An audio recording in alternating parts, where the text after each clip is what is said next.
দিনে দিনে কি প্রশস্ত হচ্ছে অভিষেকের জেল যাত্রা?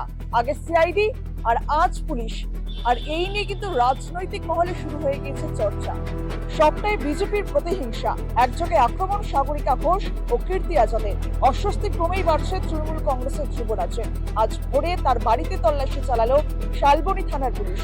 অভিষেকের পিএ সুমিতের বিরুদ্ধে জমি কেলেঙ্কারির অভিযোগ। তার তদন্তেই এদিন কাকভোরে কালীঘাটের পটুয়াপাড়ায় অভিষেকের বাড়িতে হানা দেয় পুলিশ। 90 মিনিট তল্লাশি চলে। এই ঘটনাকে বিজেপির রাজনৈতিক প্রতিহিংসা বলে অভিযোগ করেছেন তৃণমূল কংগ্রেস। এক স্যান্ডেলে পোস্ট করে বিজেপির বিরুদ্ধে ক্ষোভ উগরে দিয়েছেন রাজ্যসভার তৃণমূল সাংসদ সাগরিকা ঘোষ।